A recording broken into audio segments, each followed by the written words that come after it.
I never thought that I would be so excited to talk about auto glass, but I am. And I think one of the reasons is the guy that we're going to have on the show wears costumes while he installs auto glass.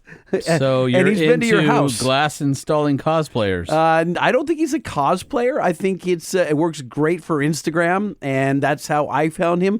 He was wearing a tuxedo, and then it became a chipmunk or something. And I've never seen a glass installer be entertaining. And Andrew Weaver from SoCal Auto Glass Kings seems to be that guy. And from what I understand, Holman, he just paid you a visit. You found him, and I just so happened to need my glass replaced on the Wrangler. And it kind of sucks because I had my Wrangler for 2 days, and I was in Utah in a 75-mile-an-hour sandstorm where big rigs in front of me were tipping over on two wheels going down the highway, and it was like being sandblasted. And my brand new multi-expensive dollar Jeep. Wait, did you just call it a multi-expensive dollar Jeep? Multi-expensive $1,000 Jeep was completely pitted on the way home. And I've said it before, I thought the Jeep was toast. And it turns out that the Expel saved my paint job and saved my Jeep. Did not save my windshield, though. And I've been driving around for a year and a half with a windshield that looks like you're looking through a bunch of crushed diamonds. Mm-hmm. And I just got tired of it. And my friends at Mopar said, hey, you really should try the Gorilla Glass out. And they sent me one. And so it's been sitting at the dealership for 6 months or something. And our friend Mike Rice just left. At a certain point. So he goes, hey, dude, you need to get your auto glass. I was going to say, doesn't it get like absorbed like a wound? It just like goes back into the dealership if you leave it there too long? So he brought it by, and it's been sitting on my garage floor for a few weeks. I'm like, man, I got to find a glass guy. And then you said, well, you have a glass guy coming on. I'm like, do we know anything about him? And I'm like, all right, well, I know that he dresses up in a chipmunk costume. He didn't do that for me. He came just dressed in a polo and knocked it out, and very good quality work. And I'm happy because my windshield is like see-through again. Did you guys bond? Because I hear he drives a Jeep too. He pulled up in a glass Gladiator. A glass Gladiator. Well, it wasn't made of glass. He had glass in the back. That would be a good. But it's like a 5-foot bed. So normally you're going like, no, you can have everybody has like F-150 or I don't know something. But no, the Gladiator rolled up and it's all wrapped and everything. I'm like, all right, this guy's cool. Yeah. Okay, good. Well, I'm excited to talk about glass. I think. What you got going on? So this past week I went up to Monterey, and so OVR had a activation. But that's not what excites me. I mean, we had 35 overland vehicles at the Monterey Fairgrounds, and it was awesome because we did a parade lap around the whole fairgrounds, and there's all sorts of super cool high-end cars, and I'm just driving the Wrangler, and I'm like, brah, brah, and so people were like cheering and clapping, and really? That was fun, yeah. So anyway, I go up there, and as you know, I was in Colorado and Utah and traveling the mountains. I was out of cell phone range for like 2.5, 3 days, and I'm still recovering like hundreds of emails, so much work to do, and it's just like crap. And I always hate leaving because I don't have cell service when I'm out in these places. So I'm like, you know what? If Starlink ever came out with a small dish, I would be all over that. And then on Facebook, I see an ad for Starlink. Nope, I see an ad for Starlink mini case, and I'm like, Starlink mini, and I click on it. It's like, here's a hard case for storing your Starlink mini. And I'm like, what? So I go to Starlink. Sure enough, they just released a freaking Starlink mini, which is smaller than my laptop. It's like 11 by 12 or 10 by 11 or something like that. It's $50 a month for 50 gigabytes, and you can use it while driving. And it's supposed to get a little less bandwidth than the big dish, but it's made to be portable, super lightweight. The Wi-Fi router is actually built into the dish. So all you do is plug in to power, and you're done. Really? That's it. All self-contained. And it's tiny, right? It's like the size of my laptop. So I'm like, oh, man, should I order it? What's the box cost? Well, right now, the big normal size one is that like you'd put on like a Sprinter van or a motorhome? Your house. You put on your house. Okay. Whatever their full size. Some of them you can use for run. They have different versions, but it's like $5.99. They have it on sale for $2.99 at Best Buy and through Starlink and some other places. So I'm like, man, that's pretty cool. But it's $150 a month for unlimited roaming. I'm like, I don't need that much data because this is only going to be when I'm like away from data.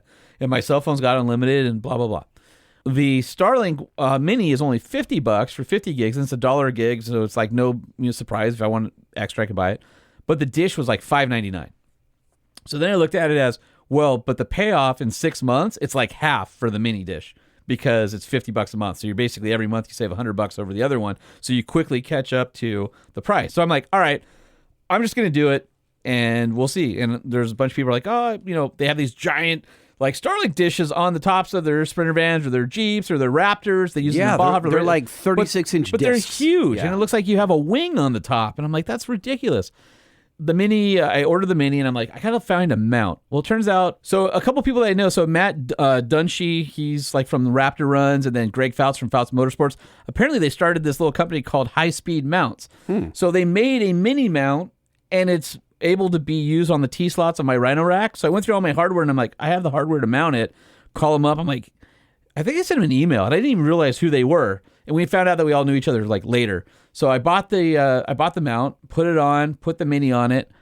Dude, that thing is like life-changing. Really? Dude, so everybody's like, oh, it's going to suck while you're moving. Do you need to be able to see like the southern sky? No, well, they ideally you want to be pointed toward the northern sky, but this particular dish is like their latest dish where it can be flat. So it's flat mounted on the roof. I can still put it in the garage. I have it mounted in the middle of the roof rack. Can't even see it when it's Does it get blocked there. by your Lightner boxes? I had the Lightner box on, but you got to remember the Lightner box is plastic. Oh, so it goes right through it. A lot of people on Broncos and Wranglers put them on the inside of the fiberglass hardtops in the back. There's a few mounts for those so you can see up, but I've got the rack, so I had to put it on the outside. It's fully weatherproof. I was impressed. I was driving, and I saw anywhere between like 70 and 140 megabits per second. Oh, my gosh. While driving. Yeah, that's and then not parked, bad. they're like, oh, yeah, it's around, you should be able to see like 100, 120. Parked, I was seeing like 160, 170. Just parked. That's really good. I mean, that you wouldn't want to stream, high quality video. You could, though. You could, but really, that's for like all your email. Yeah. It's all that stuff. but you only need 20 megabytes per second to stream HD video. So like I could watch a movie in the middle of nowhere if I want to. But yeah, the idea is I need to be able to answer emails. I need to be able to send people things. I need to be able to put the podcast up because the podcast got up late because I had no cell phone. I had no way to get a hold of anybody. So now this way, I don't have that problem. And I already pay like $200 plus a year for my satellite communicator. So like if something bad happens, I hit SOS and the helicopter comes and I can send, messages out to people. I'm like, I'll dump that because I got Starlink. I use Wi-Fi calling on my phone now. So I'll be in the middle of nowhere, Wi-Fi calling through it. And the Wi-Fi, dude, I'm like, they say 100 feet away. I was like 150 feet, no problem. Still had like 70 gigabytes. So you could have your laptop by the campfire. Totally. Oh, so interesting. Anyway, that was my little thing. That's all. But this defeats being by the campfire, though, doesn't it? Not when it's being by the campfire is your job. Oh, good point. So now I don't have to worry about where do I have to be? I'm like, boom, turn the Starlink on, done. And it plugs into. I have it plugged into my inverter, but you can plug it in USB-C to a 100-watt USB-C high power outlet, and you can use it that way. How'd you get power to the top of the Jeep? I just ran it right through the Freedom panel tops, just right through it. The Freedom panel tops. The removable panels in the front? Yeah. There's a seam right there. So I just ran it straight through there. It fit right through there. Yeah. You didn't have to drill a hole. I'm not drilling a hole because I want to be able to take it off. It's not permanent, but it needs to be up there and out of the way. When Is it a flat cable or is it round? It's round. It's round, okay. Because they make flat cables as well. Yeah. Worked fine, didn't leak. No issues. So, is this an Elon Musk company? Yes. It is Starlink. SpaceX, Starlink, Tesla. Damn, that boy. No, he's killing it. And, dude, I remember the first time I saw Starlink, I was standing in Utah. It's pitch black, moonless night, and a bunch of us are out there, and all of a sudden, it starts sparkling. And if you've ever seen it, it looks like the aliens are invading. You're talking about the satellites. The satellites themselves. I've seen those when I was in Lake Powell. It's a ribbon of flashing lights that are like in a train, in a line, that get more intense as they get above you, then fade as they go toward the horizon. If you've never seen one before, like it'll freak you out the first time you saw that. But it's interesting when you can look at the view on the app. The app's actually pretty good, and it'll show you like where the satellite coverage is above you. And it's like you're out in the open. It's like full blue globe above you of all the satellites. I don't know how many tens of thousands that he has up there now, but thanks for the Wi-Fi, Elon, because now I never have to worry about it. He's running a junkyard of satellites above our heads. Dude, it's crazy. I just like the technology is crazy, but again, the fact that I don't have to plan on, I have to tell you, I'm going to be out. I might not have it. You have to put it up, whatever. It's fine. Wherever I am, I can make a phone call. I can FaceTime the fam. I can put the podcast up. I can answer emails so I don't have 500 when I get back. And I can use it while driving. Except unless you're, again, in like a slot canyon. Then you're Yeah, I mean, you need a view of the sky. If you're in like heavy trees or Slot Canyon. But normally I wouldn't be camping in Slot Canyon because if Dangerous. it rained, I'd get washed away. So that was my weird week of technology. My weird week of technology involved my video going viral. And we're not going to talk about the subject matter. I'm just going to say it's weird going viral. Haven't done it. Been in the media for a long time. How many death threats did you get? I didn't get any death threats. I got a lot of, hey, I'm going to come steal your vehicle. And I told you that was going to happen, so that is a little bit funny. It's not a lot. Well, one guy said, I'm a career criminal, and I'm going to tell you how I'm going to get it. That's awesome. And so that was kind of spooky. I'm not going to lie to you. It was kind of weird. He's like, I'm going to come get your truck, and here's how I'm going to do it. And then about an hour later, he says, just kidding. I work in environmental protection out of Canada. And he also says, I'm still coming to no, but he messaged me directly. It wasn't a comment. Yeah. Like he was like, I'm going to show this guy. Oh, I love that. Yeah. So that was really weird. The video, I was going to be super, super happy if I was going to crack like 1 million views. That was like viral to me. As of today, just YouTube alone, Holman, any idea? 28 million. 30. Nice. Stupid. This is just ridiculous. It is stupid. It's stupid. It's crazy. So, it's the Truck Show Podcast. My name is Lightning. He's Holman, but for this episode, you're going to call me Viral Sensation. That's disgusting. Is there a pill for that, or a cream, or like how do we? I got a. It's an ointment. Well, you keep your viral and your ointment over there. All right. Thank you, Nissan, for sticking with us and presenting the Truck Show Podcast to the greater masses, and for having a great truck. And we would like you to go check out that truck by heading down to your local Nissan dealer, where you can drive the Nissan Frontier. Or, a little secret, if you wait a couple of months, the 25 models are coming and they're awesome. So you could find out more at nissanusa.com, where you can build and price. And I've been looking at the new interior of the 25 Frontier, and I'm like, man, that screen is nice. That interior is pretty dope. And I kind of like what are you saying? More aggressive grill. It's got the old hard body, like 3 slats in the leading edge. I'm like, that thing's cool. Are you going to say that you're going to trade in your leased electric car for Frontier? I do miss having a pickup. You do need to. I mean, a Jeep is a great utility vehicle without the utility. That's not true. It does everything but except for haul oversized big things in the back. Oh, right. It hauls plenty of things, including ass. Yeah, it does. But no, a Nissan Frontier would fit into my life pretty well. If you think you need a pickup truck, then head on down to your local Nissan dealer. A couple weeks ago, Banks Power released the Monster Ram, which isn't just a cast aluminum work of art for your 2017 to 2024 Duramax. But it is that, right? It is. It is that, yes. It improves throttle response while increasing the life of your turbo. It's the culmination of over a year of development and testing. With a larger outlet and a smooth organic shape, the Monster Ram increases air density to the turbo compressor. This results in lower shaft speeds with less time to reach the ECM's target boost. In other words, better throttle response. Is that all comes from the organic shape and reduced shaft speeds? It does. Why, yes, it actually does reduce the shaft speed. With the Monster Ram, your turbo will spin millions of times less over its lifetime. Yes, millions. If you've got a 2017 to 2024 Duramax and you want some better throttle response and you want to treat your turbo right, head over to bankspower.com, type in your year, make, and model to get yours. If you're one of those people that are smart and savvy and so not love me. Cars like we do, then you know that running AMSOIL is your best bet. And if you want to run AMSOIL in your vehicle, there's no better kit than the AMSOIL oil change kit that you can get from AMSOIL.com.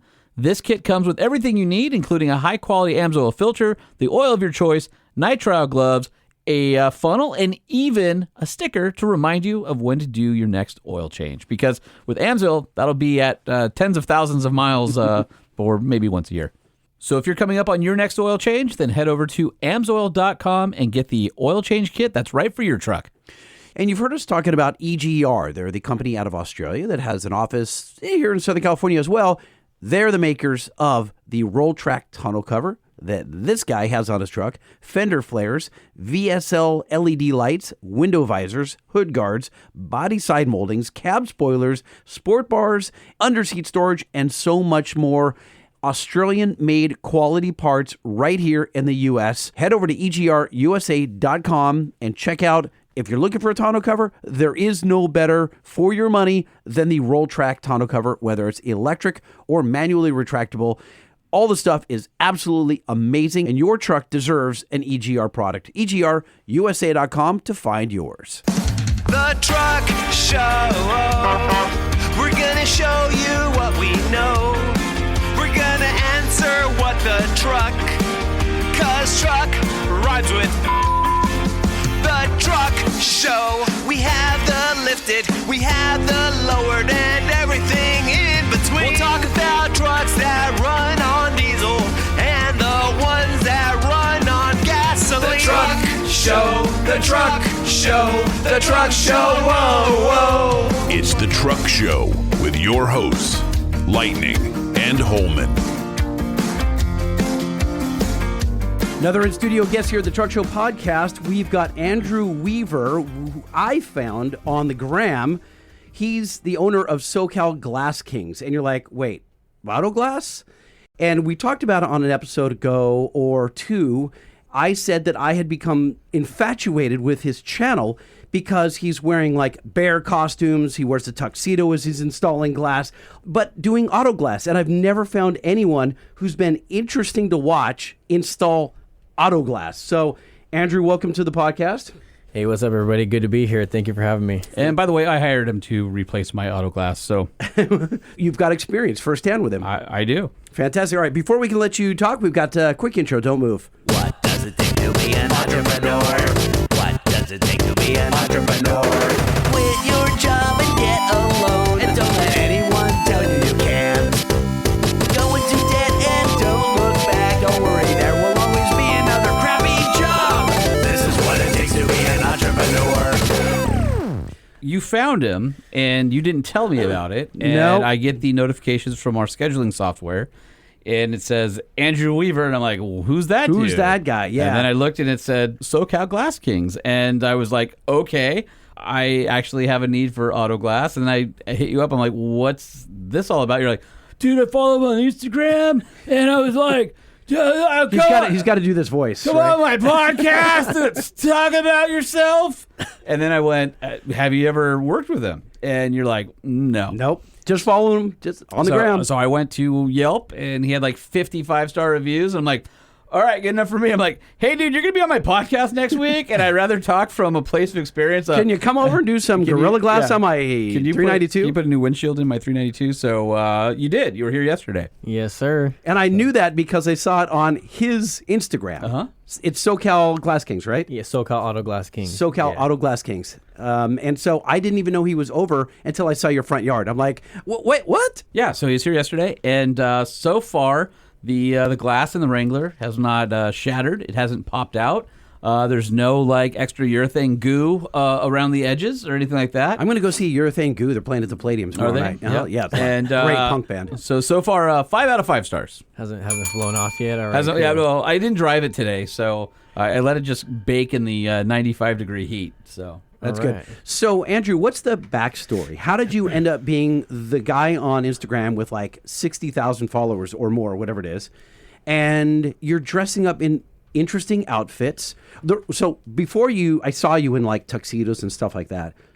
You were just using very innovative tools that I've never seen. Now, maybe they were tricks of the trade that like SafeLight or those guys, your competition, they were using and not showing us because they wanted to keep them secret. But here you are with like all these interesting mirrors and tools and pulleys, and you were doing everything yourself. You've got these giant front windshields that are like for a full-size 1-ton pickup truck or larger. You're installing them by yourself with all these interesting apparatus. How did that happen? Take us back. From the very, very beginning. Yeah, like how did Okay. you get into auto glass? by the way, on Instagram, he has 100,000 followers. So I was way under. You're way under. Damn. Yeah. So it all started a long time ago. I was actually doing DoorDash, and I wanted to be a mechanic. My wife wouldn't let me be a mechanic. She said that my body would deteriorate too fast. So I was like, okay, fair enough. And then I saw auto glass, and that was on the approved lists of occupations. So I thought it was really cool because not only do I get to work on cars, it's a lot easier than being a mechanic, and it's a lot cleaner. And then not only that, but I get to work on Maseratis and Beamers and Benzes, whereas most mechanics, they get older cars, who needs brake changes and maintenance stuff. And Yeah, because all the and then warranty work, the new cars are going to the dealerships. they're all going to the dealership, so you never really see new cars as a mechanic. Exactly. So it was really cool to see all these, the ins and outs of, where someone sees like, oh, look at that Audi. Like I've been in and out of that Audi 25 times, At SafeLight actually is where I started. And I had applied and then they denied me. And then she was like, well, let's apply again. So I was like, I don't really feel like it. So she applied again for me. Your wife applied for you. She did, yeah. That's crazy. So while I was door dashing, not to turn it on myself here, but like my girlfriend many, many years ago applied for me at the radio station I ended up spending a 25-year career at. So it's interesting that she applied for you. You go to work for SafeLight. And how are your kids together? How are my kids together? Oh, you don't know her anymore. No. She did that for you and you bailed on her. No, I didn't bail on her. She bailed. She found another dude that wore a black leather jacket. Ooh. Did it have chains that would jingle? Yeah. Yeah, like one of those like punk rock, like Ramones style leather jackets. Yeah, she left me for him. That's Thanks rough. for You look a little bit bitter. Wow. Thanks for peeling off the scab. Man, Appreciate that. you brought it up. You're the one who said not to make it about myself, I but know, right? let me go. She was the one that I brought to an Oingo Boingo show at Irvine Meadows at the time. Okay. And I brought her up Was to... it a Dead Man's Party? Yes, it was. It was on Halloween. And I went to... and I introduced her to Kevin and Bean and like... Well, she's way too hot for you. And then Yeah, but that's what all your friends always say about proceeded them. to hit on her. Well, Yeah. okay. Yeah. No, she was... Was Bean wearing a leather jacket? No, he was not. He checking. was wearing board shorts the way he normally was. Sounds about right. That's inside baseball talk here for K-Rock For fans in LA. ex-K-Rock, Yeah. yeah. So back to SafeLight. So so she applied for me. Then they hired me again. They absolutely loved me the second time. Immediately fell in love with it. Immediately was like super good at it. Do you have to start out as like an apprentice? You go out with somebody else who is a pro, and you just watch and shadow that person? So they do like an actual training class. So you actually go, you learn the hows and the whys, and then you actually had to have hands-on training for a while, and then they kind of let you do it on your own for a little bit, and then when they deem you ready, then they let you go. And so what is this, like a 3-month process, 6 months? Yeah, How long about are 3 you? months. 3 months. Yeah. Okay. Yeah. They got to make sure you're not going to destroy paint and dashboards and everything else, right? Yeah. And even then, I mean, it's really hard, because there's so many different makes and models and so many different glasses on each car. It's impossible for really someone to be, ready, perfectly ready, but they get you ready enough and then, send you out. That way you can start doing it. Yeah, I just caught on super fast. Really, really fell in love with the craft. It didn't matter if it was super hot. If we had a ton of cars to do that day, I was ready to go. I always thought it was super fun. And not only that, but when it got busy, then you get more hours. So I was like, dude, let's work 50, 60 hours a week. I'm down. Let's go. So I was just, I was really, really loved He the was craft. ripping glass, man. I was, Yeah. I would rip through them super, super fast. I don't even work as fast as I do because I was just like, I would rush through all the jobs. That's kind of the culture there, unfortunately. But then, so when you're you saying, rush, yeah. the quality sometimes goes down. 'Cause Okay. you're going so fast, you can't even really think about what you're doing. So I damaged a lot of stuff back in the day. I made a lot of mistakes, but I feel like my process, even though it was kind of reckless at the beginning, I front-loaded all my mistakes, and now I almost never make a mistake. So, What type of mistakes do rookies make? breaking moldings, getting glue all over the place, messing up people's, A-pillars, stuff like that. They're breaking stuff. All the water plastic leaks. tabs that don't go back on, and you got to use some kind of like gummy glue to that little... Leaving extra glass on the windshield because you got to break the old one out, right? No, sometimes, yeah, but it's like a lot of little stuff. And I made a lot of little stuff. So I was like the guy that everybody talked about at the beginning, and then very soon after, I was like a beast, and I was the number one on all the leaderboards. Other managers were like, "Hey, man, you want to come over to my shop?" And I was like, "No, my shop's a 10-minute drive for me. Yeah, like, I exactly. don't want to come to this shop." The stuff that you, so Andrew, the stuff that you were breaking, I just want to go in because I can imagine this. You get hired to do like Bentley glass, you're in Newport Beach or something, and it's a door. It's not the windshield. It's like a door has been busted out or like an attempted theft or something. There have to be all sorts of tabs and screws that are hidden that you can't see behind burl wood panels and all this stuff. And there is no you can't just go on All Data in the field on your phone and look up how do you remove this door panel. You're just feeling around, using your little plastic pry tool, prying stuff off. Is that what was going on? Yeah. Well, thankfully, most cars, you can look them up on YouTube if you get real stuck. But I mean, for the most part, you kind of feel around. I think I made a lot of mistakes because I was trying to rush and do as many jobs as I possibly could. And then I would just end up, because I was rushing, I would end up making mistakes, breaking stuff. And then like the company paid for it all, but they have a system to where like if you break stuff, they'll actually like dock your pay. So kind of backfired on me. Well, like if you're working on a truck, Yeah. guy's brand new truck, whatever, and you break an A-pillar or something, that guy gets pissed off, and then he calls Safelight, and they have to make good and send him a new A-pillar. Yeah. and all that. So it's like, it just seems like a bad situation. Like I would be. Did you feel bad like later for going through that period? No, he went in there like freaking Mario and Donkey Kong. He had his big mallet and he's like smashing stuff up. Were you? I know you're a young dude, but like, You know what, Did you honestly, feel guilty at all, or You know what? Or were you honestly, were you on commission?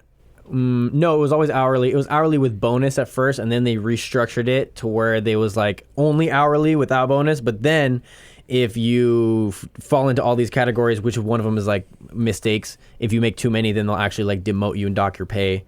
But you know what? To answer your other question, I did not feel bad at first. I was like, oh crap, this broke, and then it's like, well, the company's gonna pay for it, so you're okay, you know. And I really never placed myself in my customer's shoes until one day, like, my lead asked me, he's like, Andrew, what if that was your car? Like, would you feel comfortable with someone like working on it in the way that you do? And then I was like, oh man, you know what? I never really thought about it. Like, yeah, that's kind of, I'm a dick. Yeah, pretty much. Yeah, I was like, that's kind of selfish in a way, you know, because I'm just doing it whatever's way for me, but I'm really like being careless with their materials that really they trusted us with. So then I was like, dude, like it really changed for me that one day, and ever since, like I'll be like laying stuff down, taking care of their stuff, making sure I didn't damage it. So yeah, to answer your question, no, I didn't feel bad at first, but then once I had that realization, I was like, oh man, you know what? Yeah, because I wouldn't be okay with that. I'd be like, dang, like, you know what? You guys are just hacking up my car. That's messed up, you know? So yeah, man, it's like an extension of us car enthusiasts. So at what point did you decide, all right, I'm done working for the man, and you're going to jump out and do your own thing? So I was at Safelight for a little while, and then I was at another company called All Star Glass. And they're now Auto Glass. Now they got bought out by a bigger company. I've used both Safelight and All Star. Oh, have you? Yeah. Yeah. So I was at All Star. Actually, really, really loved All Star. So here was my turning point right here. So I was at All Star, completely different from Safelight. It was like, I always imagine at Safelight, because they have so many rules, there's so much pressure. They want you to do all this work in a little bit of time. They want you to clock out as soon as possible. And they really milk you there, man. It was horrible. And they have a crappy jingle. I know, right? And I hate when people sing the jingle. I'm like, no, no, go away. No, so the culture was so different. They were like, hey, you know what? Do your work, do it right, and go home. And I always dream, when I was a Safelight, I always dreamed, man, what if there was a glass company where I could just go do my work and go home and be at peace, you know? So going there was night and day difference. I was really happy there. And their top performing store was in Gardena, which is not too far from here. Sure. But for me, going from a 10-minute drive to my shop to a 45-minute drive to Gardena and then back, and then I'm over here doing ministry at my church. I'm like, have all these stuff going on. I was always super stressed out about how I'm going to get home. Sometimes I go to LAX, and oh my God, that's a nightmare trying to get back. That's an hour and a half instead of 45 minutes. And I kept telling them, hey, you know what? When they onboarded me, they said, be in Gardena for now, but we'll move you to Orange County soon. Yeah. Air quotes. You know? And I was like, it never happened. And it never happened to the point where I kept asking them, like, hey, what timeline are we working with Orange County? Because, you know, I'm kind of reaching my breaking point here. It's been 3 to 6 months, and I really don't want to keep making this drive. And they were like, oh, well, you know what? Well, we'll get you over there. And then I was like, okay. Then I started looking for other avenues because I wasn't just going to take it. I'm a very highly skilled tech. At that point, I was about 1.5 years in, but I was cranking them out, for one, super productively, and two, with the skill of like a 5 to 7 year tech. So I already knew my skill set, what I brought to the table, and I was like, okay, well, I can get a job anywhere I want. So then I went to, I tried to get hired at Glass America, and I told them, hey, I'm going to quit. And that's when they moved me over. But at that time, I was already like getting the ball rolling with my business. I got all my licenses October of 2022. So, and it was kind of over at that point because in my mind, my wife was like, hey, you know what? Maybe you should do it on your own. And the next day, I had all my licenses. So I was like, that's all I needed was wifey to say something. And I was like, done. Cool. Because then I didn't have to convince her. It came out of her mouth. So I was like, okay, we're good. All right, we're good. What kind of licenses do you need? I don't know. So business it's license? just, you're going to need a city business license, California state license, and then a federal EIN number, and then a seller's permit. Okay, but you don't have to have any kind of special, like a contractor would have or something like that. No, nothing you like can pretty that. much just go ahead and start You installing could totally glass. go out and ruin anyone's windshield that you want. Right? much, yeah. But you got to have insurance because if you do, man, if you damage if you damage a Bentley or something like that, How that's- about your Benz? Or What's the glass on your Benz? And that's one of the reasons and we'll talk about that What kind of because that Benz has do to you be about a SL55, 2007. Oh God. Yeah. And so it's a convertible, and I believe that the windshield is a structural member, right? It is on any car. Yeah. Well, Okay, especially well, on a convertible. on a convertible. But they also have the crossbars at the bottom. But on any car, really, the windshield structuralizes the vehicle. It is though, and it's pitted, and it drives me crazy. But I haven't done it because I'm scared to death. I'm not going to ask you to do it, but I am going to ask. Well, here we are, and I want to find out more about the business. But like, since we're on the topic, I'm scared to have someone mess this up. And I only want to buy Mercedes glass. I don't want Safelite glass. I want to try and get some actual MB glass. Yeah. It's got all the FM antennas and all that stuff and whatever else it's got in there. And it's the original windshield from 07 from what according to the paperwork. And I just, I'm super scared about having someone do it. Well, you're and I looking don't at the man trust- right here. I know, right? I mean, well, let's come back to this. I feel like I know. yeah, we're I mean, going you're down- we're here. going down Why? a rabbit We're here. hole, yeah. Let's cross You're this like- off the list. I mean, what can I run into? Like, I don't want someone to damage the paint because it's got a special paint. There were only like 100 made of that entire year of that color. So it's white, you wouldn't know, but whatever. I don't want them to gouge the A-pillars. I don't want like all that stuff. I want it done right, and I want all the sensors to work. And I just don't trust someone just to pull up the house where I drop it off at the Mercedes dealer. You get charged an arm and a leg, and just some numbnut comes in the back where, in the bay in the back and does it and comes out and it's leaking and creaking. And they do, whatever unfortunately, else. all the dealers, they pretty much just find the cheapest guy because I've tried to go get contracted with the dealers. Like, Yep. oh, we go with this guy. He charges $160. I'm like, Yep. what the heck? And it's like some guy no one's ever heard of. And to some degree, he has to produce consistent work because obviously if he's hacking up all the cars, But at the same time, they literally just find the cheapest guy to come and do it for them, and then they charge you. Yeah, you know, because like they need to $1,000 make labor. profit. Of course, they're Yeah. in business to make money, right? Yeah. And so that's why I haven't done it. And I'm also kind of sketched out because so what do you recommend? Like, do I buy? I think he just recommended himself. Well, he Yeah, did, but come like, on, do man. what do you think about Mercedes? That's like him glass? coming on this show and going, "Hey, do you know any good podcasts?" Yeah, that's true. I'm not one of them, so I would recommend Rogan or somebody like that, Okay. right? Yeah. And it looks like there's a weird film between two panes of glass that's starting to wrinkle if you took cellophane, like the bottom half of the glass, Yeah, like dude, eye level and down. That's laminate glass. That's Is it for laminate? It's for sound. Yeah. Okay, well, it's got It's not that, and special. it's starting to look. The top doesn't look wavy, but the bottom looks wavy. They When I just look- age over time from UV and Is that what it heat is? cycles and things like that. Yeah. Yeah, is it delaminating? It's not. Well, when you say delaminating, you can't touch it or feel it. No, it's between two panes, but it's delaminating if it's starting to shrink, discolor, or wave. just looks inside. wavy. Especially around the edges. Especially No, around the this is edges. right through the center, right, like my eye line and below. The whole thing from my eye line below. Are you the original owner? No, two other owners. Is it tinted? No. Are you sure? Yes. That's weird. I know it's weird. I know it's Sounds like weird. it's time for new glass. Again, There we go. if I put you in and you look Yeah. at a street sign, you don't notice it. But Is when it you, better for him to get his own OE glass, or for you to get it? No, because so if you go, unless you actually have a wholesale account, then they'll give you wholesale pricing. But if you go as a retail customer, the price is like astronomically higher than if I go in. it's like $2,000. Yeah. So if I go in on my wholesale price, it'll be a couple $100 less. So you'll save a couple $100 already off the tag, and then on labor, and then you don't have to have the risk of trying to carry this $2,000 glass around. True. There's also the benefit. I'm going to throw it in my truck, which is already suited to carry glass, and then I'll just go wherever you're at. So Gotcha. Okay. But as far as like beyond saying I'm the auto glass guy, use me. If you were to look for an auto glass company, I would say use someone. I'm a huge review guy, but then there's no single source of. There's nothing you can look at one standard and be like, oh, this guy's perfect because of this. So I would say just. You're saying is it Google versus Yelp, or you mean like should they be looking at? I'm saying like anyone can fake reviews realistically. Like I have a bunch of reviews on my platforms, but realistically I could have potentially faked all of them. So Well, the other side of it is like even if you have somebody that has a bunch of good reviews, you'll see like glass is so varied from vehicle to vehicle that somebody may be able to do X job 100 times, no problem. And then this other car is super difficult, and then bam, there's an issue and somebody's Very unhappy. true. Very true. So I would say just look at someone who has a good track record, and then see if they work. So like yours is obviously a luxury car. See if they kind of work on luxury / exotic type stuff.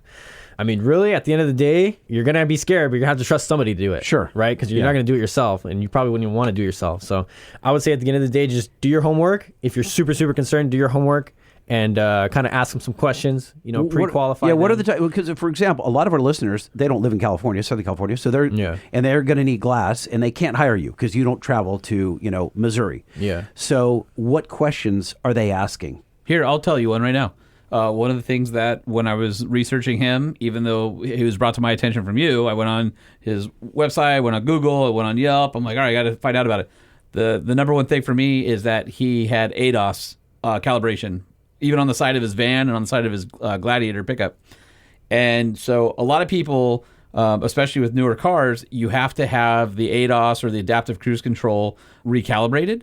And so he's got the tools to do that. And so a lot of people, they don't want to... They don't want to be liable for it? No. They don't want to do the extra steps or the extra labor that it costs to have it validated because they're like, oh, I'm just putting in the same glass. Why do I need to be calibrated? Well, because the distance from the camera and the optical clarity of the glass or aftermarket versus OE, there's enough difference in there that if you don't have it calibrated, your forward collision warning's not going to work, your adaptive cruise control is not going to work right, the car may decide to brake in the middle of a turn rather than follow, like all that stuff. So I wanted to know, hey, I've got a glass guy that can calibrate it, and on Wranglers, the dealers don't like doing it if you have a lift because there's special tools you need. I even asked them about it yesterday because I had heard horror stories of people going to the dealer to have their glass replaced. They're like, oh, dealer says you have to let all the air out of your tires if you're on 37s to get the height right. Well, he's got That's crazy. He's got an aftermarket tablet where he measures the distance of the vehicle's ride height,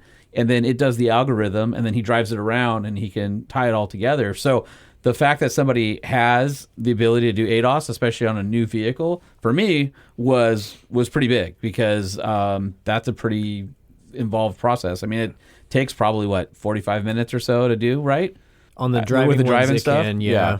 I mean, obviously there's some you can do parked with a whatever, but like on my Jeep, it's a driving one. So some of the videos that that I was fascinated when I first found your account is that you had this incredible contraption, kind of like a bullseye that you were setting up. As if I were like, and it all folds out, all like looked like aluminum or steel, and it unfurls. And it's got a target, and you were targeting the ADAS system on this. And so how did you learn to do that? Was that at Safelite or was that later? Was at Safelite, and so I learned how to do it there. And then when I started my own thing, so here's a couple things. Like when I started out, I knew what I wanted to do. I knew the company that I wanted to be. I just had to figure out the pieces of how to get there. So I already knew I wanted to do insurance work. I knew that no matter what I had to do, I was going to do it. I knew that I wanted to do the calibrations. I researched all the tools that were on the market.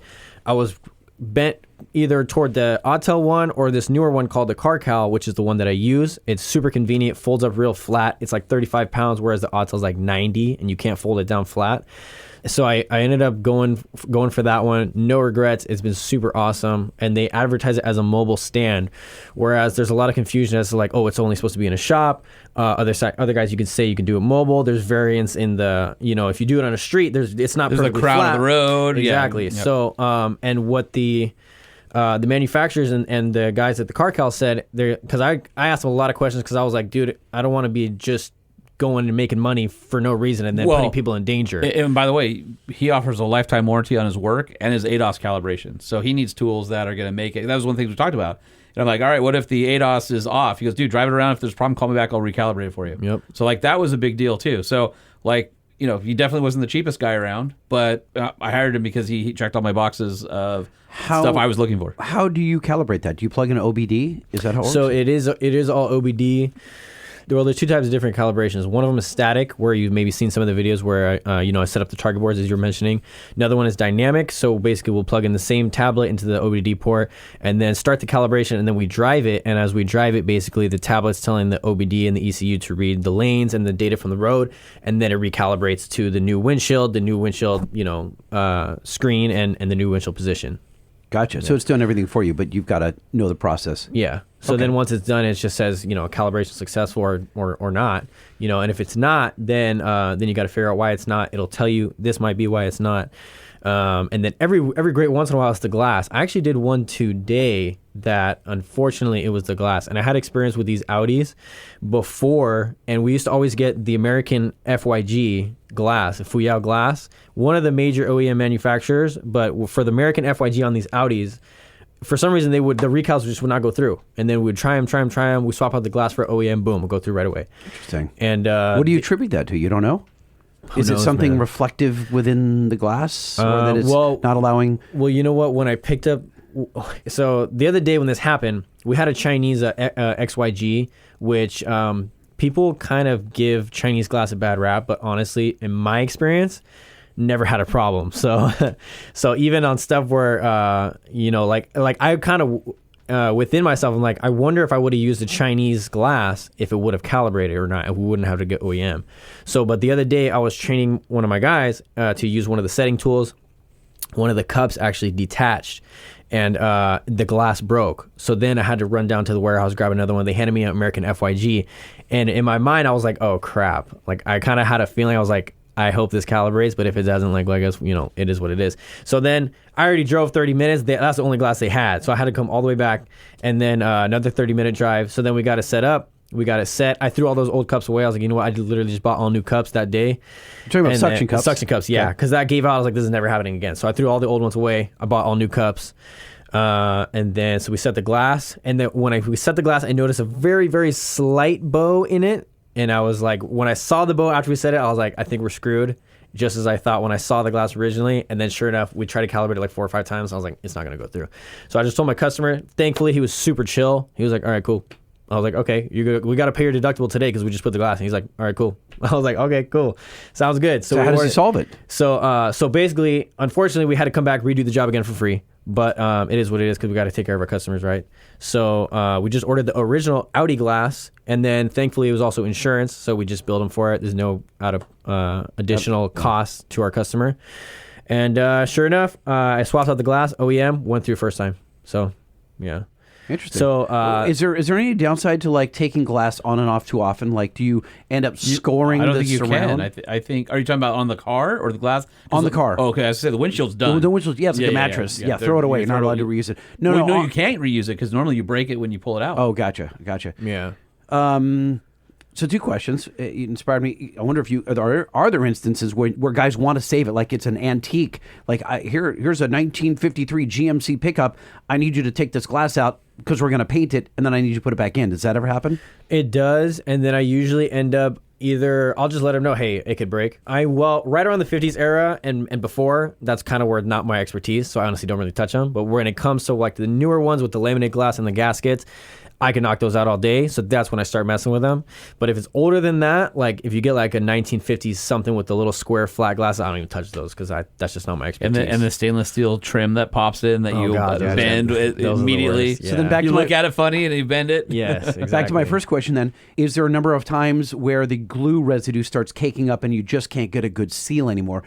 Like for instance, you're driving off road, like Holman, you put the Gorilla Glass on the other day.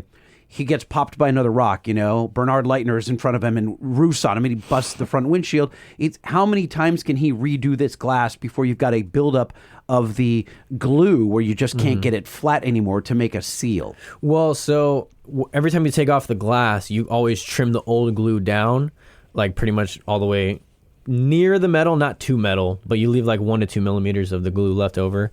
I have never seen a car where there's like been so many installs where it's like, oh my god, this is horrible. Some of them you can tell like, oh, like they've replaced this glass a few times, but never to the point where it's like, okay, this is really, really like bad and problematic for the install process. Because the thing about it is, the way that urethane bonds, it bonds best to old urethane. Once you trim it, you just put the new urethane right on top of the old bead that's on the car, and it also bonds best to primer. Basically, realistically, even if it's all caked up, it's kind of just like a nice seat for the new glue anyway. Yeah. Gotcha. What is the worst truck to put glass into to replace? New, old, whatever. Actually, I'm going to refine that question. Okay. Not the worst. What's the hardest? The hardest. And what's the most involved? Because I see those as two different things. One could be hard. Yeah. And it's a pain in the butt. One is like, it's not hard, but maybe there's a lot of pieces or the windshield. Yeah. Stuff. It's really technical. Like, is there... We're not talking about a 21 window Volkswagen van either. Well, we're just talking about one pane of glass. Not, so in relation to not trucks...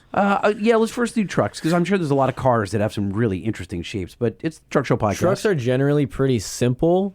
So obviously some are a little bit easier and funner to do than others, but if you want to ask me personally which ones I seriously hate, Jeep Wrangler JLs.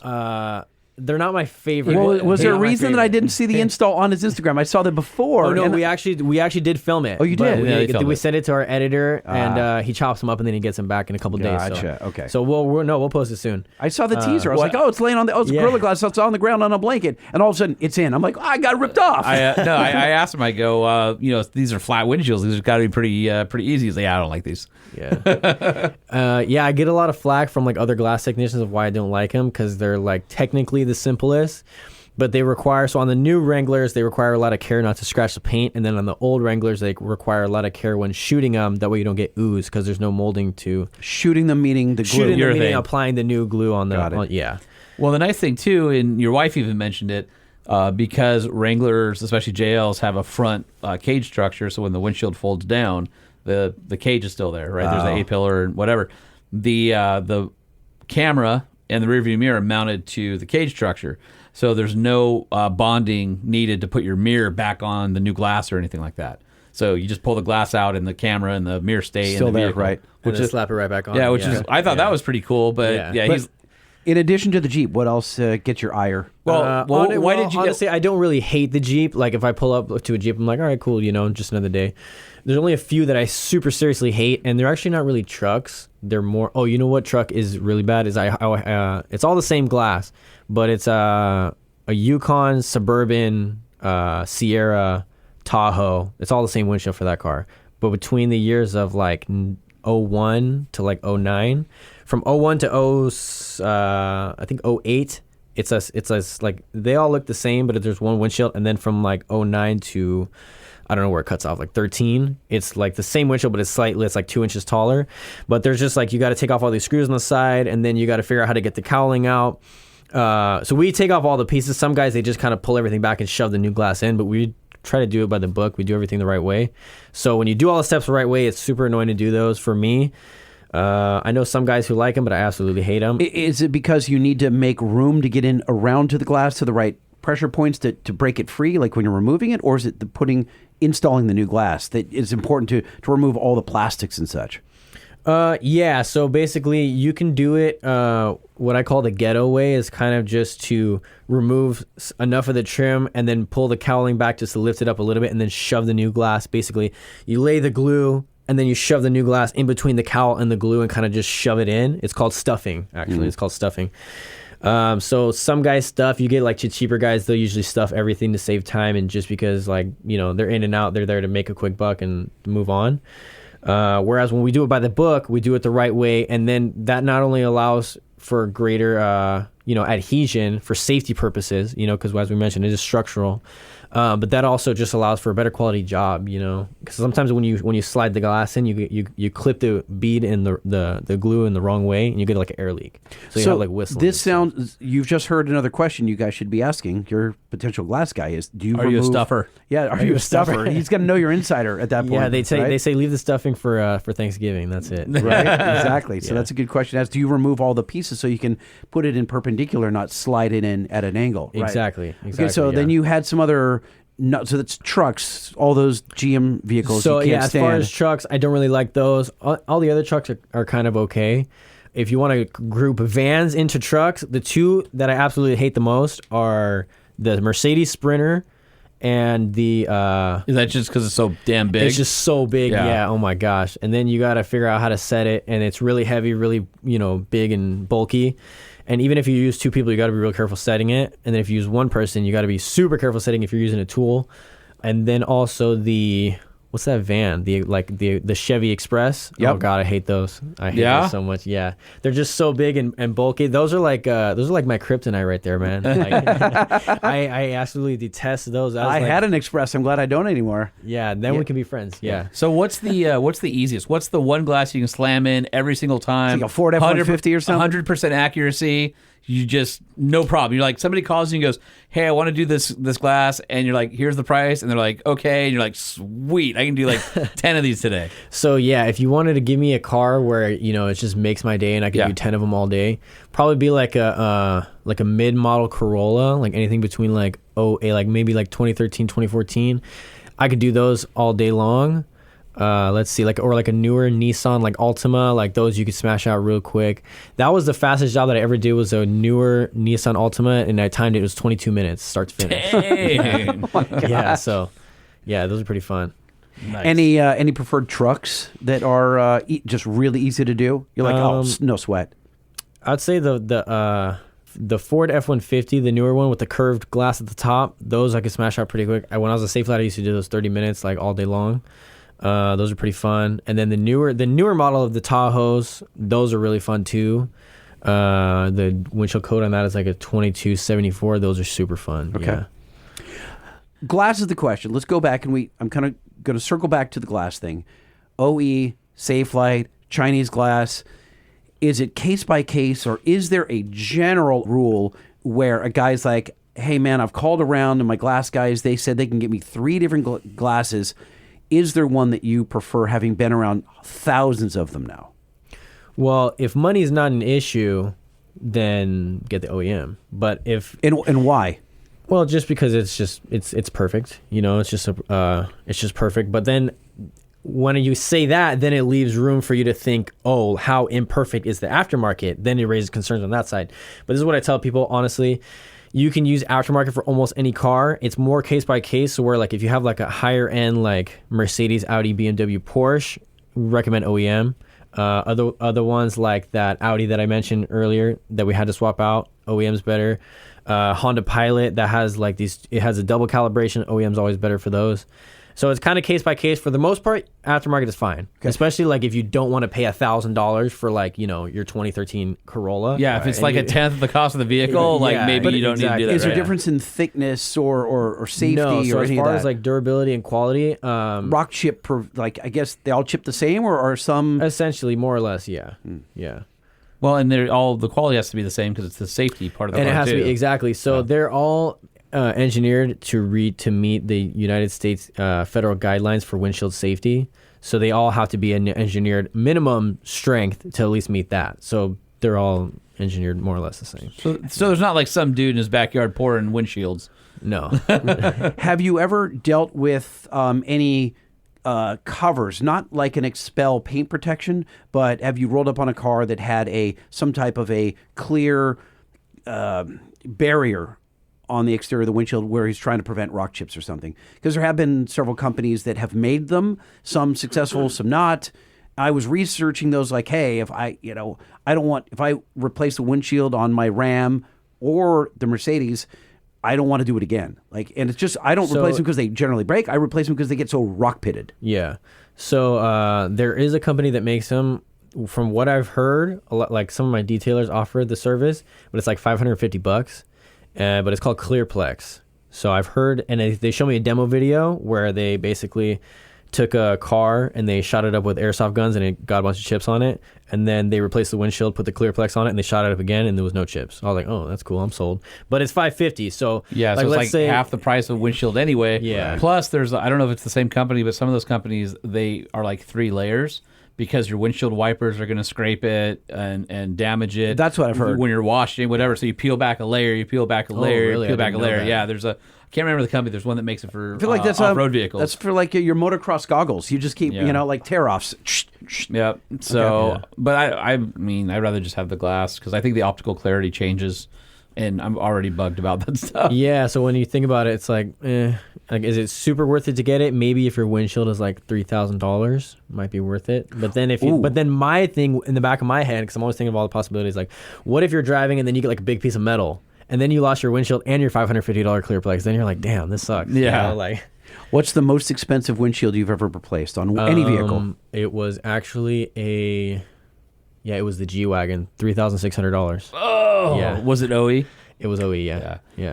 What? Okay, what's the weirdest story? So, okay, you've clearly replaced like broken windshields. Like, oh, I was behind a dump truck and it dropped off a boulder off the back and hit my windshield, or I hit a bird, or whatever. But like, what did you roll up and you're like, dude, what happened to your car? Like, what's the weirdest glass replacement story? I have, yeah. So in the wintertime, we get like a handful of them where you see with the wipe, like you can look at it and then you're like, oh, they were trying to change their wipers and slap down and crack. Oh yeah, Yeah, When the so- spring loaded, when it's just the arm. Yeah. Oh. So we get a lot of those in the wintertime. And then I've had a handful of them where I was like, hey, what happened to your glass? Because I like to make conversation. And usually they'll tell me the story about how they saw the rock fly at them, or there's three main ones. So like, oh, the rock flew at me and I saw it. I heard a big crack and then I didn't see it till later.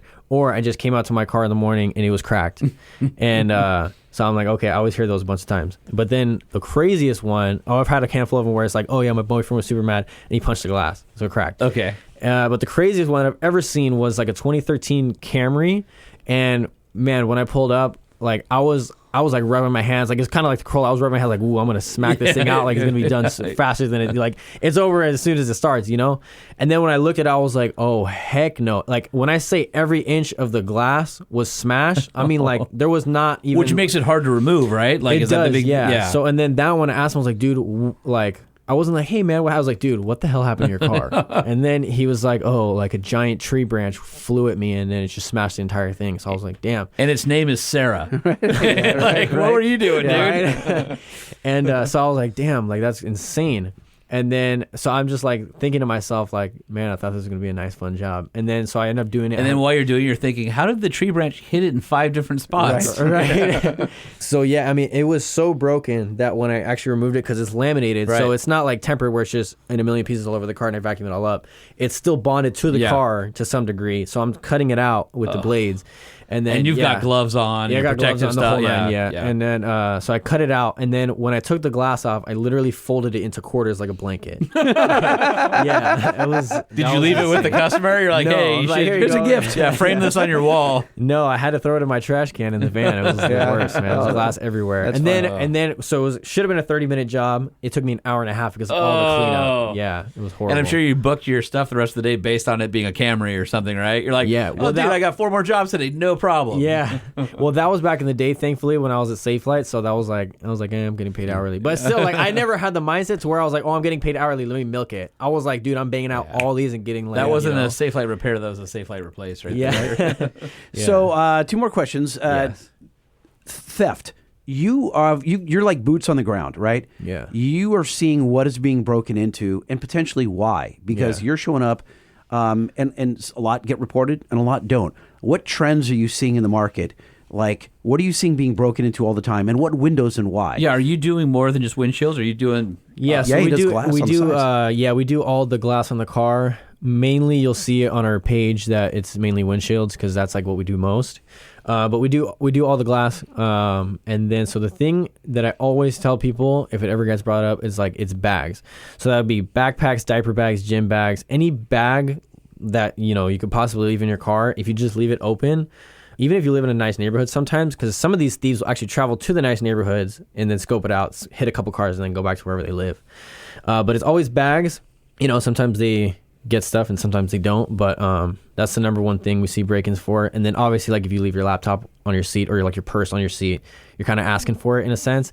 And the thing about it is you can never really be too safe because even if you've left your purse on your passenger seat for the past 3 years, 3 years and then 2 days will be the day that it gets broken into and smashed. And then, you got people trying to steal your identity. People just, you had $900 in your wallet that you lost, all your credit cards, you got all these random charges. Basically, what you're saying is a locked car is not safe.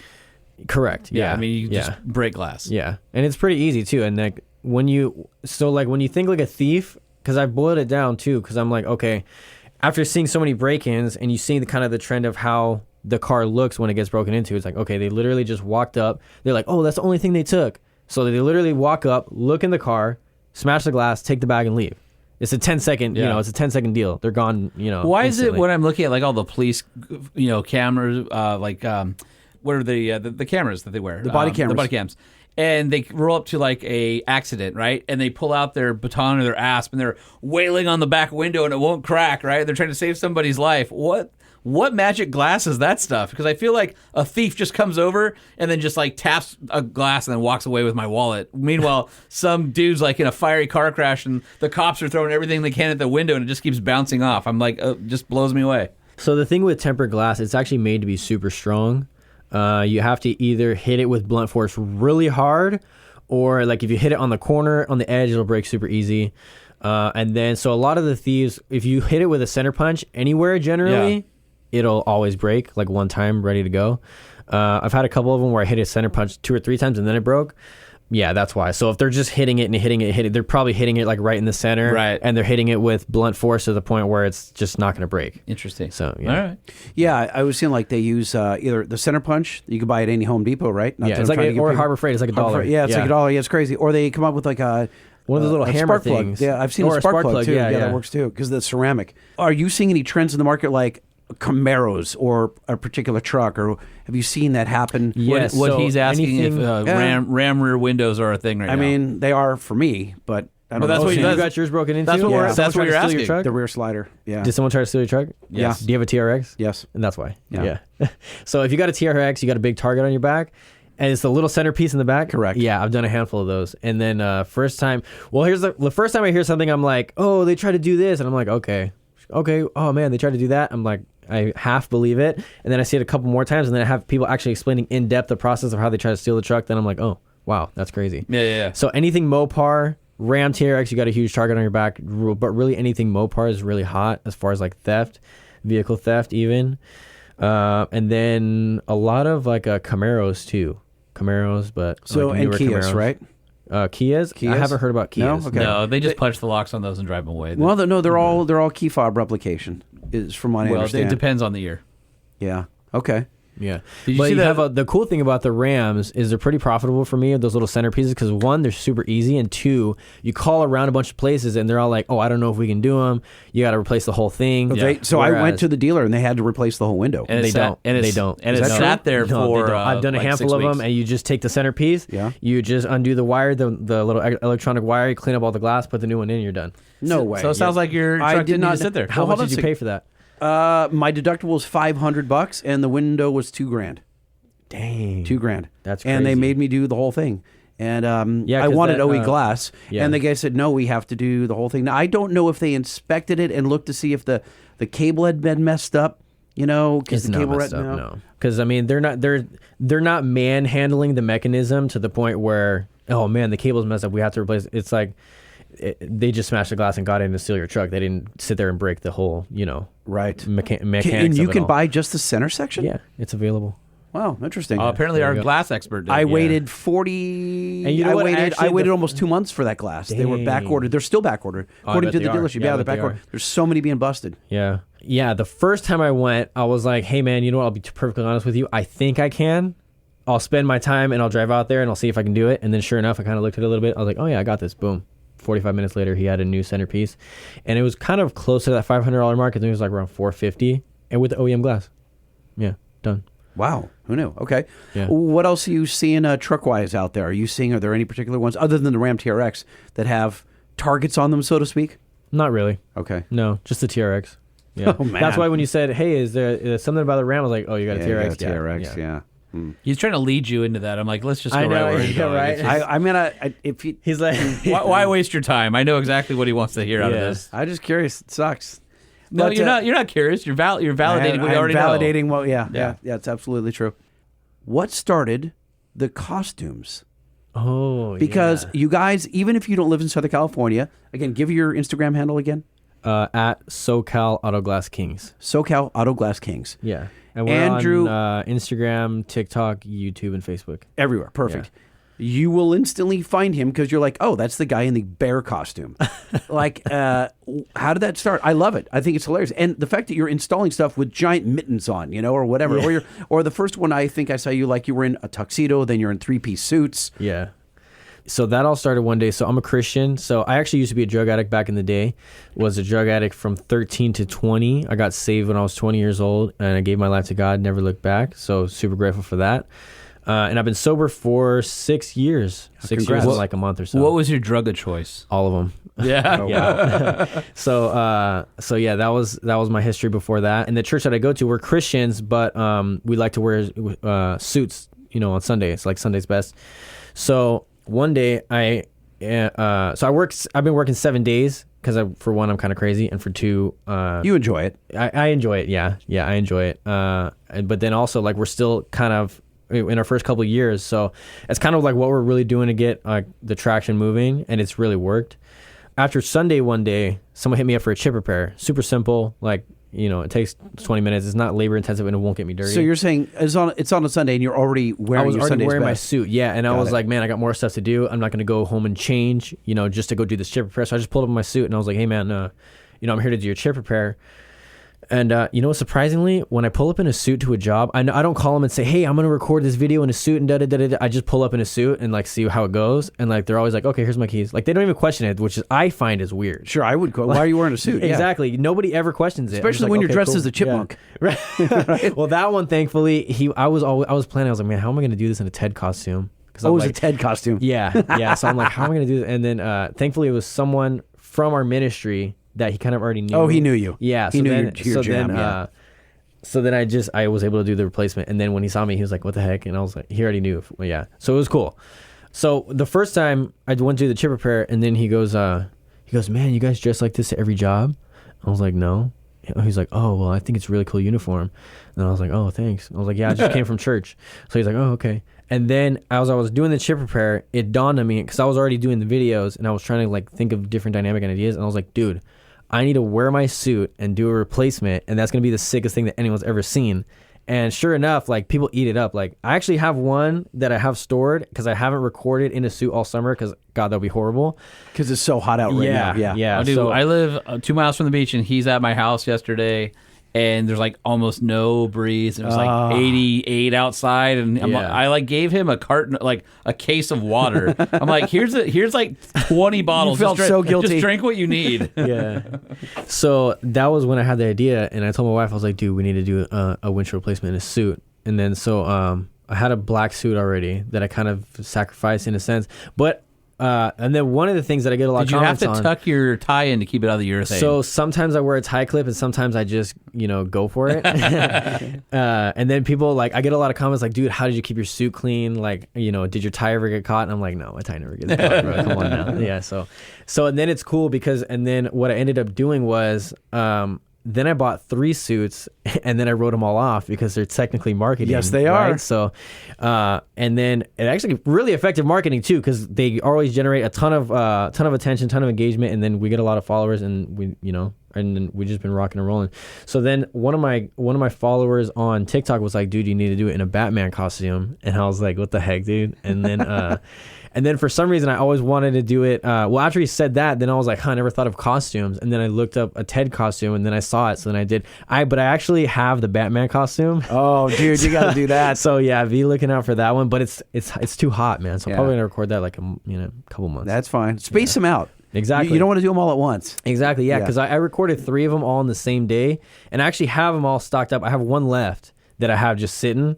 Because then I posted one like 2 months ago, one a month ago, and then I'll probably post this one probably pretty soon. Gotcha. But, yeah. You got to start coinciding with like big film releases, Like, got to be like hop on like Deadpool or something. Deadpool, Yeah, exactly right. Cool. That'd be cool. Funny. Who's shooting this? Is it your wife? Who's shooting you? Because you can't. It's you. You're actually doing the glass. It's like it's not on the tripod. The camera's moving No, around. his wife Yeah. came yesterday. Oh, is that the deal? So Okay. so wifey helps me out.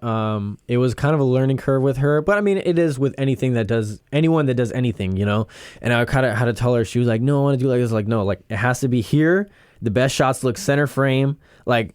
I know how I want it to look. I'm just not the cameraman. I'm the glass man. So I have to fully explain to her. And then every time we pull up to a job, Honey, don't you know the rule of thirds? Dude, he needs the license plate glass man. Oh, you do need glass. Dude, I actually have Like a license plate Seinfeld. cover. Oh my god! So she actually shot a couple of them, and I was like, dude, we can't even use this. So there was a couple of them we shot, and I was like, this is trash. But she got a lot better. She's actually really good because if you look at the framing and everything on the videos, really, really solid shots. Honestly, like she got a lot better. She's really, really good.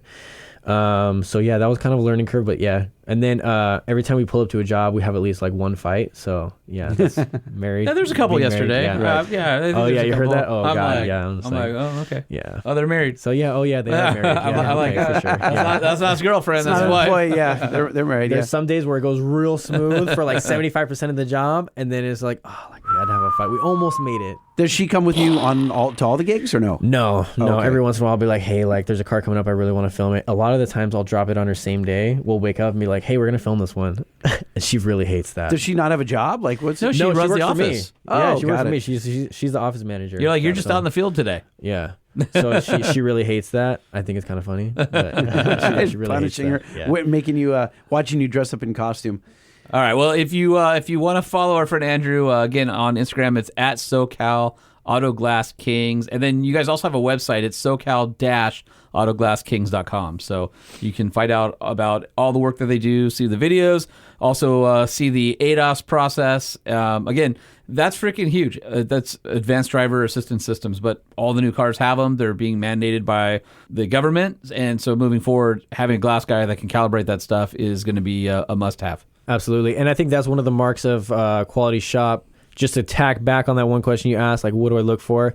I think even if they offer, like how you already noticed, like, oh, he offers it, like that's already something.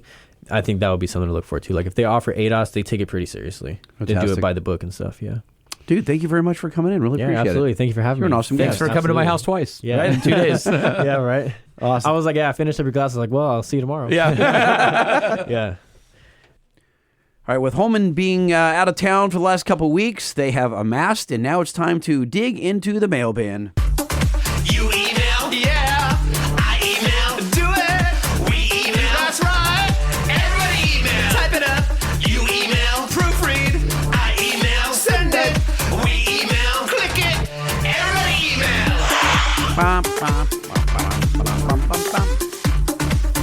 All right, Holman, you got to divvy those up. You got about 50 email over there. There's no way we're going to be able to read all those on this show. It's just way too much. Truckshowpodcast@gmail.com, or this guy, lightning@truckshowpodcast.com, or that guy over there, Holman@truckshowpodcast.com.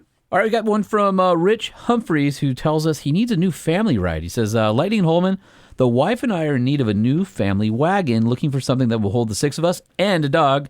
Needs to tow a 7,000-pound trailer. The wife really wants an entertainment center for the backseat passengers. Do you know if the Ford Expedition will be coming with the Power Boost or any other vehicle? Have something like that. Thank you for the amazing content. Rich, #Diet Dr. Pepper ain't right. #Yeah, buddy. Yeah, buddy. I feel like he shouldn't get Emmy because he hates her Diet yeah, Dr. Pepper? so she'd be like Finnegan. Yeah, buddy. By the way, Emmy Hall texted me yesterday. Mm-hmm. And Was it about Dr. Pepper? no, it was very inappropriate. Okay. She says she sends me a screenshot of a post where somebody was talking about greasing their trailer ball. Okay. And yeah, she- I saw that, greasing the trailer. and ball. she saw that just comments- yesterday. And she comments, "Never in my life have I greased my trailer ball. Other balls, sure, but not the trailers." And then JJ Smokes Tires apparently has a fascination. She writes, "Effing real? Grease the trailer ball? The jokes write themselves." And I said, "Solid zing." And she goes, "Oh my God, JJ Smokes Tires has a crush on me." And I said, "Lots of people do, mostly because they don't know you like I do." And she says, "And all I needed to do was make a joke about grease balls." I said, "Well, you know what they say, if you make it, they will, Yes. dot. Exactly. So anyway, that is our friend Emmy Hall. So yeah, it needs to tow a 7,000-pound trailer. You want entertainment? You could look at a Jeep Grand Cherokee L. You could look at a Expedition, Yukon, Tahoe, Grand Wagoneer. You could look at a Toyota Sequoia. Mm-hmm. I mean, I think anything in that Everything pulls 7,000, right? Mid to full size SUV range would have an entertainment What about center. Gladi? Oh no, there's no entertainment center. No, Gladiator. he's looking. Yeah, he says a new family wagon. So I'm assuming he wants an SUV. So yeah, Rich, go look at. You got a lot of choices. Look at everything on the market in that size class, Okay. and I think they'll all meet your needs. We appreciate you listening to the Truck Show Podcast. Truckshowpodcast@gmail.com is where this one came in from Merrick, and he says tips for your trip to Italy. Well, I guess this would just be for me because Holman's not going to Italy, at least that I'm aware of, but I'm going very soon. Just wanted to let you know that my son, the one with the Lego Technics Raptor, and soon the brand new G-Wagon, and I did a similar trip to Italy last year. Now he's talking about a comment you made about wanting to take your family to Italy. Yes, that's correct. I'll be going towards the end of September. You won't know because we'll have recorded some episodes in advance. So he says the factory tour and museum at Lamborghini is a must. They visited both Ferrari museums. He toured the Pagani factory, visited the Lambo Museum in Sant'Agata, and it says He says all this is in and around Medina, Italy, and it can be done in 1 to 2 days. 2 days is better. And he says if you drive north, you can visit Stuttgart, see the Porsche and Mercedes museums. Both are amazing. Not just the cars, but also the architecture of the buildings. Mercedes, I guess, looks like something from Star Wars. Hard to explain it. You just have to see it. Also, you can rent a Porsche for a day and take it around the Autobahn. He rented a Cayman S. That sounds crazy. I have been on the Autobahn, and it's bonkers, except I was in a Mercedes S430 with 5 guys. It was nuts. Let's see, if you drive further north, he says you can visit the Nürburgring, which I was also on, and I did rent a lap, so check that off the bucket list. And then just last week, he said he took the Taxi, which is a 640 horsepower BMW M5 CS, which is the competition lightweight one. And the German driver said at the beginning, okay, so first we got to pass these boxes. And then they proceeded to pass about 20 cars, including Porsches, and he felt like others weren't even moving. I did not do that when I was on the Nürburgring because it was on a Sunday and they were closed. They didn't have the taxi service, but that would have been freaking awesome. I heard they're just amazing drivers. He said his son was sitting in the front seat talking to the driver. Needless to say, this was one of the very best experiences ever. Keep those parameters mounted and 5 stars.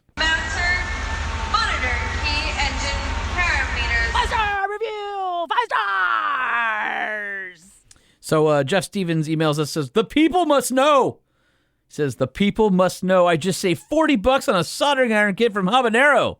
But it gets even better. The very next day, I was texted a picture of my order ready to ship, and they also include some details about the product. Absolutely unheard of customer service.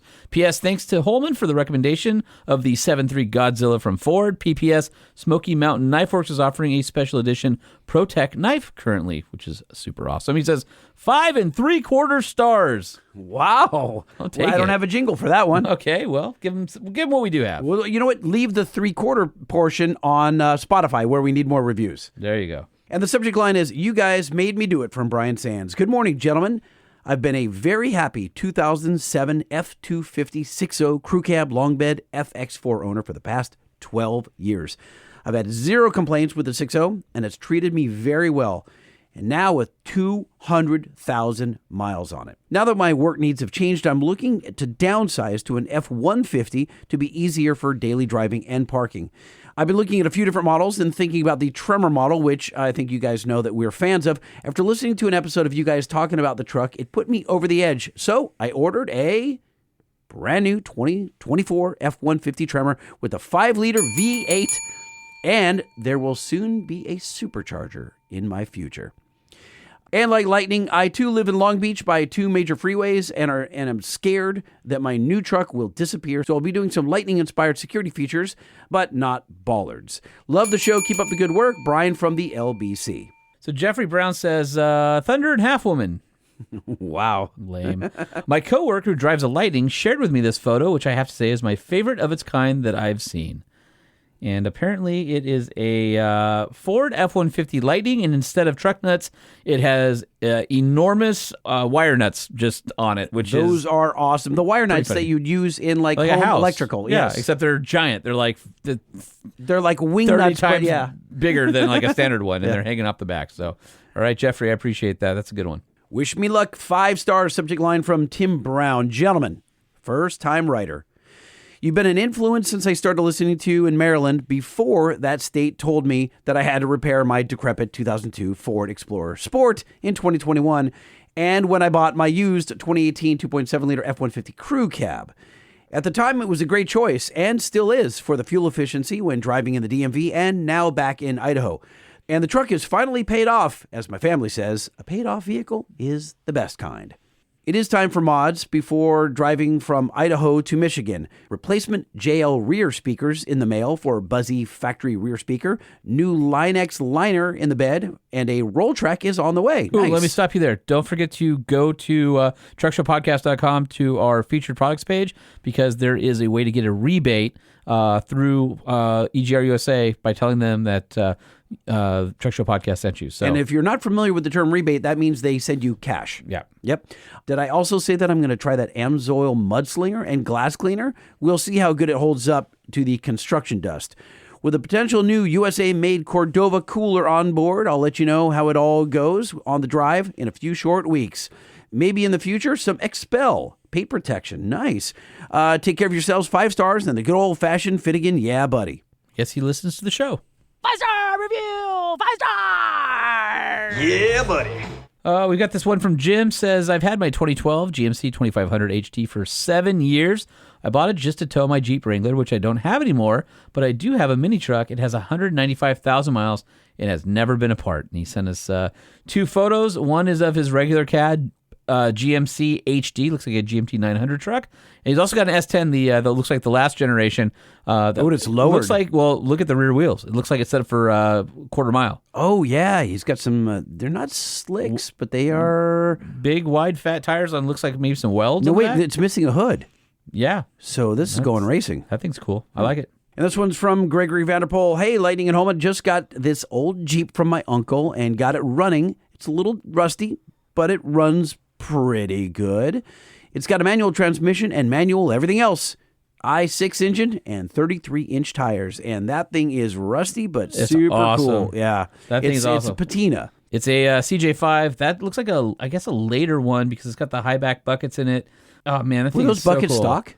Yeah. No Yeah. kidding. Huh. Yeah, that thing's awesome. You It's definitely got see a lot of cancer, but how about that roll bar? Is that roll bar stock as well? It looks like it sits really high. yeah, I think that's stock. Yeah, because it's above your head. How about the tow bar? Is that stock? Tow bar's not stock, but Right. that's how you move it around from place to place.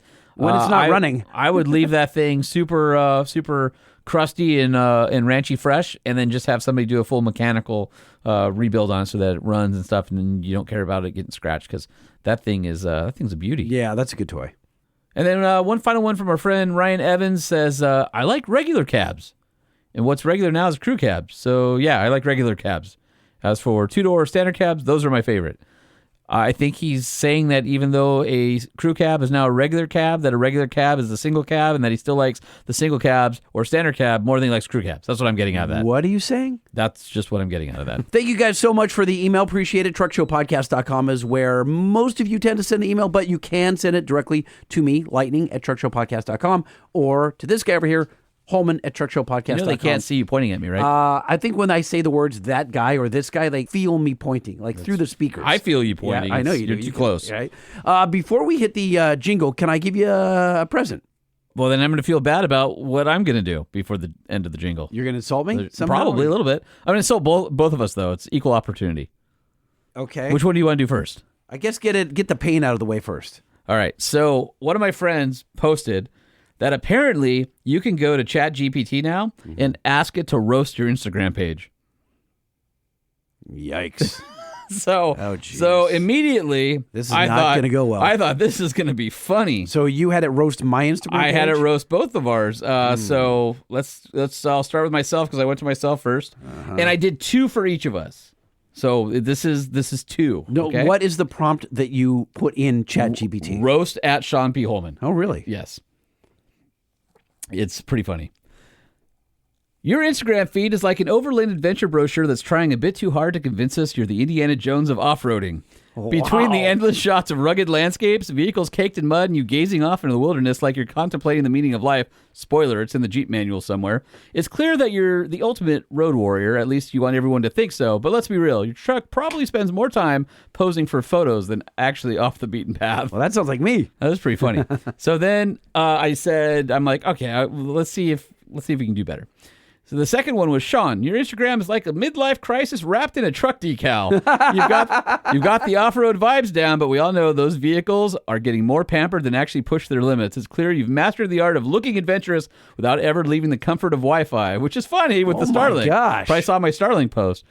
For someone who spends so much time around heavy machinery, your posts are surprisingly polished, like you've traded in real grit for Instagram filters. Oh, my gosh. That's pretty funny, right? This is cutting. All right. You sure this wasn't written by Jeff Ross, the comedian that goes by Roastmaster General? Nope. This was written by ChatGPT, which cuts a little too hard.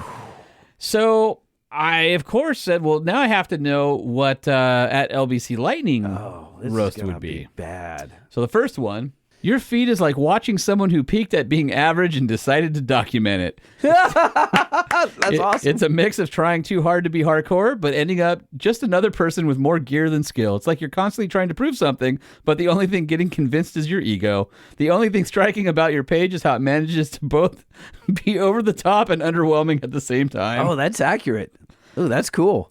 Or the second one. Yeah. At LBC Lighting's feed is like watching someone overcompensate for something we can't quite put our finger on.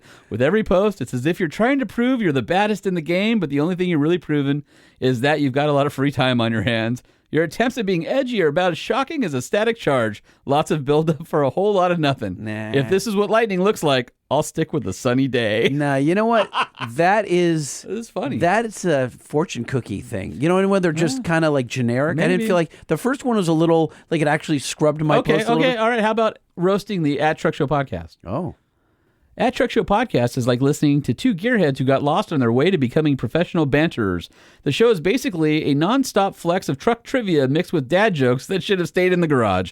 It's the podcast equivalent of that guy at the car meet who talks way too much about his mods, but conveniently leaves out the fact that his truck hasn't seen dirt in years. If you're looking for groundbreaking insights, you're better off digging through your glove box. Wow. That's good. Yeah. So anyway, Holy mackerel. that was what ChatGPT thinks of us. Wow. Thought that was Took funny. a couple of layers of skin off us. Just Yeah. Well, now. that's okay. All right. Well, I'm going to lighten the mood a little bit after roasting us. And I'm going to give you a couple of gifts.